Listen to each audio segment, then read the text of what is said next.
Okay, week 7, free week, open for discussion. Um, just a recap, we have an eight-dimensional model of mind, or what Antero called the eight-circuit brain, or Leary and Wilson referred to as the eight-circuit model of consciousness. And the way I see this is the lower four circuits are heavily rooted in developmental stages of psychology. From a Jungian perspective, we could talk about the separation from the creator, the separation from the mother, the separation of the world parents, and the separation from the family of origin, or birth, getting born, walking, talking, and adulting, something like that. So we have those developmental stages that imprint onto our consciousness and shape how we show up in the world. And then we have, with each one of these kind of soul, what you're born into the world with stages, we have 4 spiritual stages.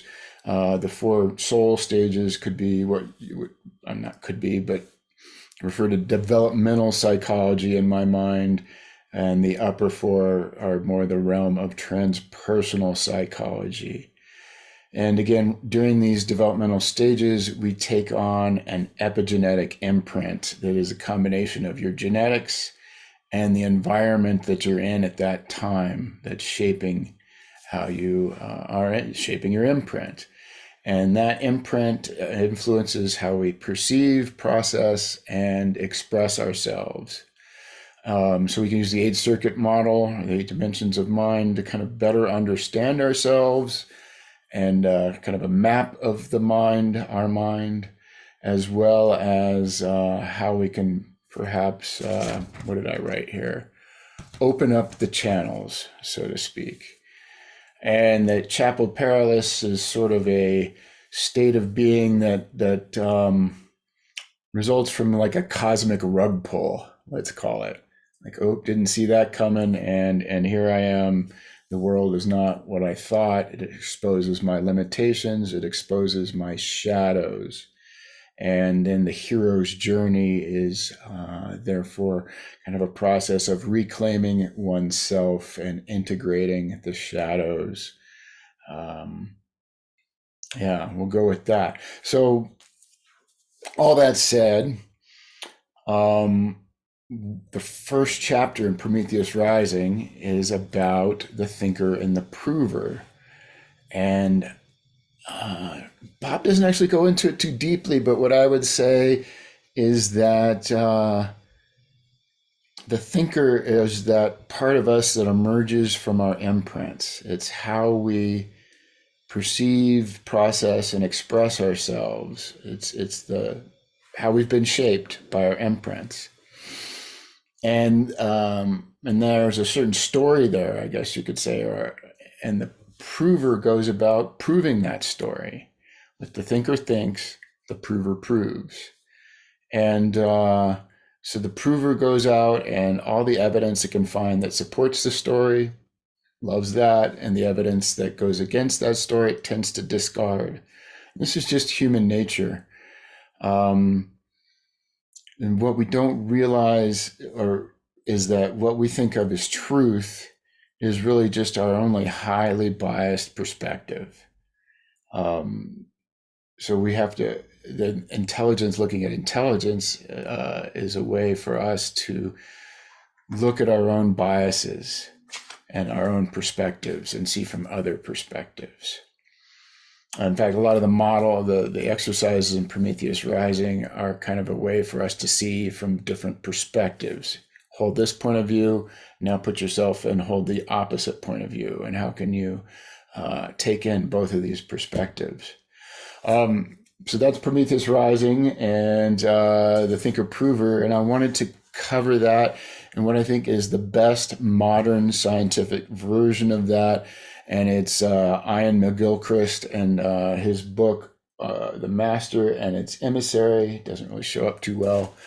Iain McGilchrist is like a psychiatrist turned philosopher that started studying the left and right hemispheres of the brain and trying to understand the differences between them. There was a lot of talk, I believe, in the 70s about the right brain being the creative part of us and the left brain being the linear part of us. And that was largely discredited in the 80s and 90s, I believe. And most people still hold this view, but Iain really looked at this and said, there's something going on here. These are not just, they're profoundly different. And so he did sort of a modern scientific take on that.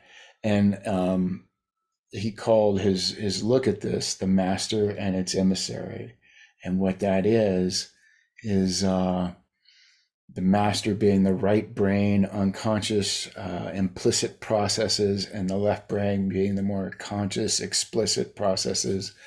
I realize that's kind of an abstract take on this, but maybe the best way to think about it is the first and second circuit fears and shames that we've talked about reside in the second, in the right hemisphere, and they shape the thinker.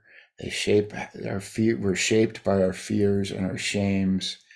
And then the third circuit over here and the left goes about proving the story that we create from our fears and shames.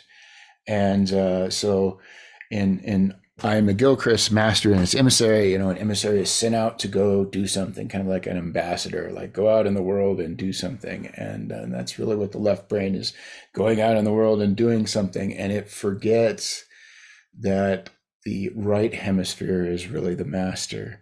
The emissary forgets that it has a master. It's out in the world doing things. Boss is back home. And he starts to think he's in charge, right? Our third circuit, there's the lesson in all this, the prover lesson, the third circuit, the emissary, the left hemisphere thinks it's in charge. It has a delusion about who's in charge. And it confuses the map with the territory. Yeah, I love Iain McGilchrist. I love this model. He's continues. He's got kind of a brief book. He's got the master and his emissary. What I should say, well, and then he's got a huge 3-series book, 3-book. Fuck, I feel like I need to cut this one off again. I'm rambling. I'm going to stop there. That's my story for the day.